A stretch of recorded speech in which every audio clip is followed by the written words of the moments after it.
ভাই ভিডিওটা ধাক্কা দিয়েন না, উনি কিছু গুরুত্বপূর্ণ কথা বলেছেন, ওনার কথাগুলো খুবই দুঃখজনক। তবুও ভিডিওটা দেখেন, আর ভিডিওটা ভালো লাগলে বেশি বেশি করে শেয়ার করেন। আগে ওনার কথাগুলো শোনেন। আমি মনে করি যে এখানে উনি প্রথমেই বলছিল যে ছোট ছোট মিস্টেক থাকলে একসেপ্ট করা হবে, ওনার প্রতিনিধি বললো, এবং অনেককে এখানে কারেকশনের সুযোগ দেওয়া হলেও আমাকে এখানে কিন্তু কারেকশনের কোনো সুযোগ দেওয়া হয়নি। জাস্ট শুধু one wording is not enough for whole evidence.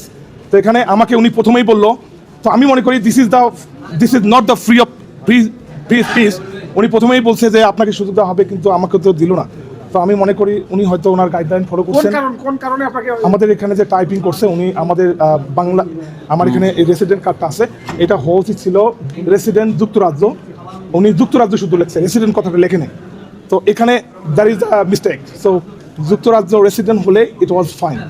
তো এই কারণে আমাদের এটা আপাতত ওরা এটা কি আপনার প্রতি ষড়যন্ত্র হয়েছে মনে করেন? না, আমি এই মুহূর্তে বলবো না, কারণ আমি অভিযোগ করা হচ্ছে এটা বলতে- না, আমি এটা বলতে চাচ্ছি না, কারণ আমাদের আরো তো আইনের পদক্ষেপ নিতে হবে। ডিসি আপনাকে বললো আপনি বাংলাদেশের জায়গায় যুক্তরাজ্যের টিক চিহ্ন দিয়েছেন ভুল হ্যাঁ। করে। না, এটা তো আমি বললাম যে আমাদের যে টাইপ করছে, জানেন সব কাজ তো আমরা করতে পারি না, অনেক সময় সই দিয়ে দিই।